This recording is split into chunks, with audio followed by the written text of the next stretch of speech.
Good morning everybody. आज हम सब कैदी और कोकिला के बारे में पढ़ने वाले हैं।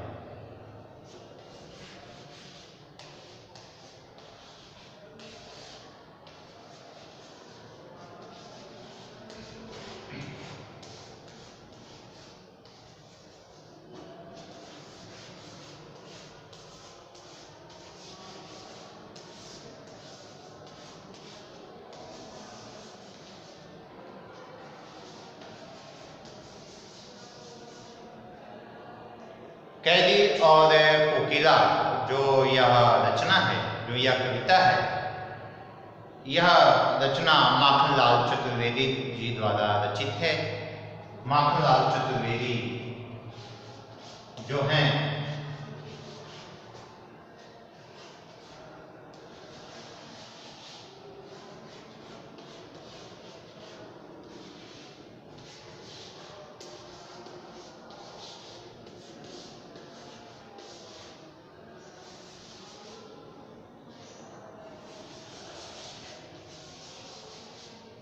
माखनलाल चतुर्वेदी ने इस कविता को लिखा है और माखनलाल चतुर्वेदी के बारे में मैंने अपने 3 वीडियो में बताया भी है थोड़ा थोड़ा करके।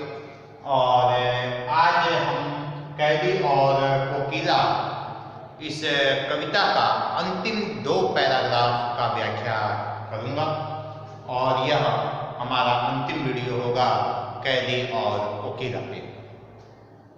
जैसा कि आप सभी जानते हैं कि कैदी और कोकिला में कवि माखनलाल चतुर्वेदी और कैदी के रूप में है और कोकिला कोयल के रूप में है, और इन दोनों की आपसी संवाद का एक विस्तृत रचना है जिसमें कैदी के पीड़ाओं को, वेदनाओं को कवि ने अपनी पंक्तियों के माध्यम से उजागर किया है और इसमें माध्यम कोयल को बनाया है। कैदी और जो कोकिला है, इसमें सबसे महत्वपूर्ण बात जो यह है कि इस काले संकट की घड़ी में भी किस तरह से कवि कलम को चला रहा है, यह बहुत ही महत्वपूर्ण बात है, क्योंकि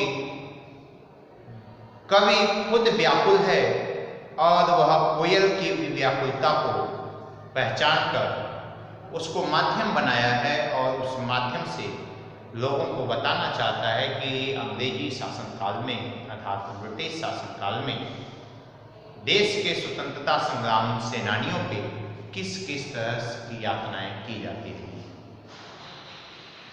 यहाँ पे हम जिन 2 पैराग्राफ को ले रहे हैं उसमें से है इस काले संकट, इस कविता में हम ले रहे हैं इस काले संकट।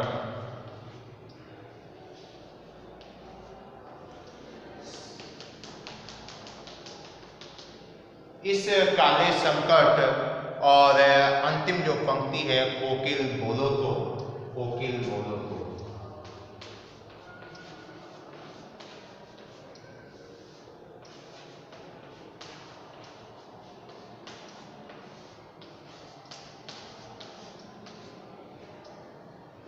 कोकिल बोलो तो, कोकिल बोलो तो, यहाँ तक का जो पंक्ति है इसकी हम व्याख्या करेंगे पहले नंबर पे, और दूसरे नंबर पे हम जो व्याख्या करने वाले हैं इसका अंतिम पैराग्राफ है मुझे मिली हरियाली, मुझे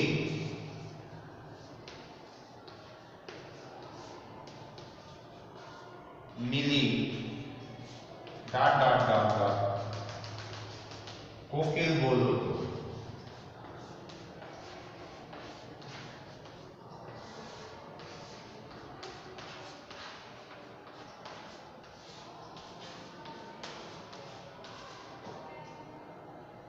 इन 2 पैराग्राफ का हम यहाँ पे व्याख्या करेंगे। आइए देखते हैं। इस काले संकट, ये वाला पहला पैराग्राफ, इस काले संकट सागर पर, इस काले संकट सागर पर मरने की मदमाती, कोकिल बोलो तो, कोकिल बोलो तो, अपने चमकीले गीतों को क्यों कर हो तैराती, क्यों कर हो तैराती, कोकिल बोलो तो, कोकिल बोलो तो। और दूसरा जो पैराग्राफ है उसे भी देख लीजिए। मुझे मिली हरियाली डाली, मुझे मिली हरियाली डाली, मुझे नसीब, तुझे मिली हरियाली डाली, मुझे नसीब कोठरी काली, तेरा नभ भर में संचार, तेरा नभ भर में संचार, मेरा 10 फुट का संसार, मेरा 10 फुट का संसार, तेरा गीत कहावे वाह, तेरा गीत कहावे वाह। और आगे, रोना भी है मुझे गुनाह, रोना भी है मुझे गुनाह, देख विषमता तेरी मेरी, देख विषमता तेरी मेरी, बजा रही रणकी वे रण पर भेरी, इस आहुति पर अपनी कृत से और कहो क्या कर दूं, कहो क्या कर दूं, कोकिल बोलो तो, कोकिल बोलो तो, मोहन के व्रत पर प्राणों का आसौ, प्राणों का आसौ किसमें भर दूं, कोकिल बोलो तो, कोकिल बोलो तो। ये आज का इतने पंक्तियों की व्याख्या है, इसे हम देखेंगे। आइए देखते हैं। कह रहा है कि काले संकट, यहां से पहला पंक्ति, इस काले संकट पर सागर, इस काले संकट सागर पर, काला संकट, काला संकट का मतलब है जहाँ पे हर तरफ अंधकार ही अंधकार है, प्रकाश का कोई नामो निशान नहीं है, प्रकाश की कोई आशा ही नहीं है, प्रकाश की कोई कल्पना ही नहीं है, उस संकट सागर, सागर का मतलब होता है जिसका अंत नहीं है, विस्तार है, बड़ा है, बहुत ज़्यादा है। अर्थात यह अंधकार इतना विशाल है, इतना बड़ा है कि इसमें मरने की मदमाती, इस अंधकार को देखकर भयभीत होकर मरने की मदमाती और मरने के लिए बावली, ऐसा लग रहा है कि वो मर जाएगी, मरने की मदमाती, तुम हे कोयल मरने के लिए इतनी मदमाती क्यों हो रही हो। इस भयंकर अंधकार को, इस काले संकट को देखकर तुम, ऐसा प्रतीत होता है मुझे कि तुम मरने के लिए बावली होती जा रही हो, लेकिन कोकिल बोलो तो, हे कोयल ऐसा क्यों करने जा रही हो, कुछ तो बोलो अपने चमकीले गीतों को, हे कोयल तुम अपने चमकीले गीतों को, मतलब जो मधुर संगीत है आपका, या जो आपके द्वारा मधुर गीत छेड़ा जाता है, मधुर गान छेड़ा जाता है, क्यों कर हो तैराती, इस मध्य रात्रि में उसे, उस गीत को, संगीत को छोड़कर तुम बहुत कर्कश आवाज में, तुम थोड़ी सी अपनी आवाज की मधुरता को छोड़ के इतनी मध्य रात्रि में क्यों तैरा रही हो, क्यों उसे फैला रही हो, क्यों उसको लोगों तक पहुंचा रही हो। कोकिल बोलो तो, हे कोयल बोलो ना, हे कोयल बोलो ना। ये इस पूरे पैराग्राफ का व्याख्या रहा। अब दूसरा पैराग्राफ, अंतिम पैराग्राफ इस कविता का लेते हैं। मुझे मिली हरियाली डाली, तुझे मिली हरियाली डाली। माखनलाल चतुर्वेदी जी कोकिल से अर्थात कोयल से कहते हैं कि हे कोयल, तू कितनी भाग्यशाली है, तू कितनी अच्छी है, तेरी कर्म कितनी अच्छे हैं कि तुझे मिली हरियाली डाली, कि तुझे तो क्या मिली है, तुझे मिली हरियाली डाली, तुझे तो हरियाली डाली मिला है। यहाँ हरियाली डाली का तात्पर्य है कि वैभव, संपदा, सुख और ऐशो आराम और आजाद जिंदगी मिला हुआ है। तो तुझे मिली हरियाली डाली, तुम्हें तो एक स्वतंत्रता मिला है, एक खुला आसमान मिला है, खुली हरियाली मिली है, तेरे पास तो हरे हरे पेड़ भी हैं चारों तरफ, तुझे मिली हरियाली डाली, तुझे तो वैभव, यहाँ मतलब सुख संपदा से है, अर्थात सुख की अनुभूति से। तुझे तो सुख रूपी एक हरियाली डाली भी मिली है और मुझे नसीब कोठरी काली। और कवि माखनलाल चतुर्वेदी जी कहते हैं कि तुझे हरियाली डाली मिली है, पर मुझे क्या मिला है? मुझे नसीब कोठरी काली, और मुझे तो काली कोठरी नसीब हुई है। क्यों? क्योंकि जेल एक अंधकारमय कमरा है और कोठरी जिसका पूरा भाग बहुत छोटा सा कमरा है जेल का, वही उसका पूरा संसार है। मुझे नसीब मतलब होता है भाग्य या तकदीर। मेरे तकदीर में क्या है? कोठरी काली कोठरी है। और तेरा नभ भर में संचार, हे कोयल तेरा तो नभ मतलब होता है आकाश, नभ भर में संचार, पूरे आकाश में तुम्हारा संचार है। तुम जहां चाहो वहां विचरण कर सकती हो, जिधर चाहो उधर विचरण कर सकती हो। लेकिन मेरा 10 फुट का संसार, यह जेल जो है जो 10 फुट का बना हुआ है, वही मेरा संसार है, उसी में मैं रहता हूँ और उसके बाहर मैं कहीं नहीं जा सकता। मैं तो एक कैदी हूँ और एक कैदी होने के नाते मेरा जो घर है, मेरा जो संसार है वो 10 फुट का है। मैं कहीं जा नहीं सकता, मैं कहीं विचरण नहीं कर सकता, केवल इस कमरे में ही जो 10 फुट का है उसी में मैं रह सकता हूँ। आगे कह रहे हैं कि तेरा गीत कहावे वाह, अगर तू कुछ गाएगी तो लोग क्या कहेंगे? वाह, कोयल कितनी बढ़िया गा रही है, अर्थात कोयल का संगीत कितना मधुर है, कितना मीठा है, और रोना भी है मुझे गुनाह। पर मुझे तो इस जेल में रोना भी गुनाह है, क्योंकि रोने पर भी हमें प्रताड़ना मिलेगा, हमें दंड मिलेगा और मैं अपराधी माना जाऊंगा। इसलिए मेरा तो रोना भी यहाँ पे क्या है? गुनाह है, अर्थात अपराध है। और आगे लिखते हैं कि देख विषमता तेरी मेरी, हे कोयल देखना तेरी और मेरी विषमता क्या है?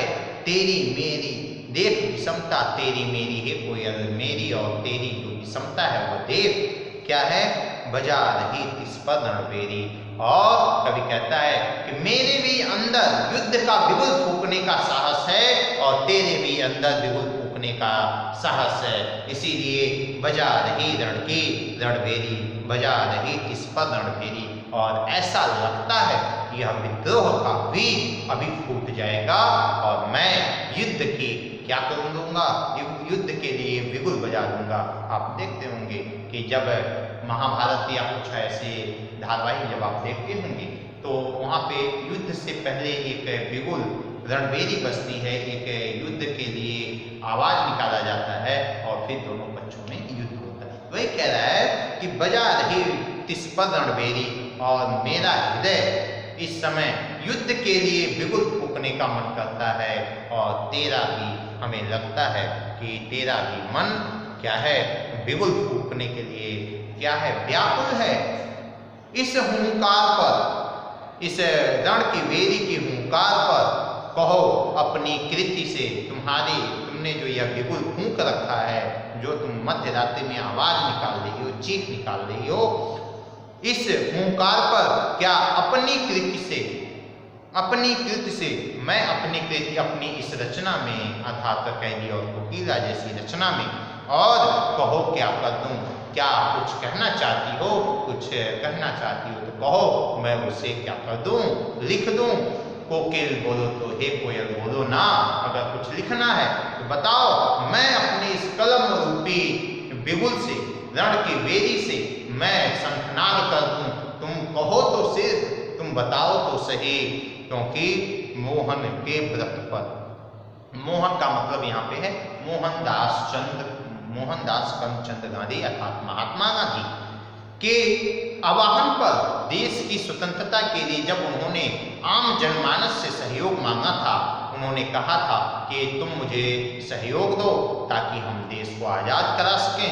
और इसी आह्वान पे जो उनका व्रत था, मोहन व्रत, यहाँ पे लिखा हुआ है मोहन के व्रत पर। मोहन का व्रत क्या था? देश को स्वतंत्र कराना। और देश को स्वतंत्र कैसे कराना? अहिंसा के मार्ग पर चलते हुए देश को आजाद कराने का जो व्रत उन्होंने ले रखा था, उस व्रत को पूर्ण करने के लिए उन्होंने क्या किया? लोगों से आह्वान किया। वही कह रहा है, उनके इस व्रत को पूर्ण करने के लिए, इस आह्वान को पूर्ण करने के लिए प्राणों का आसव जिसमें भर दूं, मैं अपना संपूर्ण जीवन का जो प्राण है वह उसके लिए अर्पित कर दूं। कहो कोयल, तुम क्या कहना चाहती हो? कुछ तो बोलो हे कोयल, तुम कुछ तो बोलो। तुम्हारी इस चुप्पी ने, तुम्हारा यह चुप रहना मुझे सहा नहीं जाता। तुम कुछ तो बोलो ताकि मैं अपनी कृतियों में तुम्हारे बारे में लिख दूं। अपनी कलम से तुम्हारे इस कष्ट और पीड़ा का जो विद्रोह है उसको मैं अपनी कलम के माध्यम से क्या कर दूं? लिख दो, रण की बेरी को बजा दूं। हे कोयल, कुछ तो बोलो, कुछ तो बोलो। ये कैदी और कोकिला पाठक का ये पूरा आज व्याख्या समाप्त हुआ। मैंने इसको 4 भागों में बांटा है इस पूरे वीडियो को, और मुझे उम्मीद है कि आप सभी को यह वीडियो पसंद आया होगा और आप इसका पूरा व्याख्या आपने जाना, और इस कविता के माध्यम से आपको जो सीखने को मिला वह हमें लगता है कि जीवन में बहुत ही महत्वपूर्ण है, क्योंकि हमारे देश के स्वतंत्रता जिनके कारण आज हम स्वतंत्र हैं, निश्चित रूप से वे बड़े भाग्यशाली लोग थे जिन्होंने अपने कष्ट से कि हमें स्वतंत्रता दिला दिया और हमें आज़ादी दिला दी। अपने दुख में जीकर ही हमें सुख का एहसास करा दिया। ऐसे लोग धन्य हैं, और धन्य है यह भारत भूमि, और धन्य है भारत के लोग जिन्होंने अपने परिवार को छोड़ के भी देश की स्वतंत्रता के लिए उन्होंने ऐसे अपने प्राणों की आहुति दी। वो धन्य है, वो माँ भी धन्य है, वह बहन भी धन्य है, और ऐसी लेखनी, ऐसी कविता भी धन्य है जो हम जिंदगी भर ऐसे कवियों का ऋणी रहेंगे। आज के लिए इतना ही। बहुत बहुत धन्यवाद आपको। अगर आप हमारे चैनल पे नए हैं तो आप हमारे चैनल को लाइक करिए, सब्सक्राइब करिए और ज़्यादा से ज़्यादा शेयर करिए। आज के लिए इतना ही। बहुत बहुत धन्यवाद।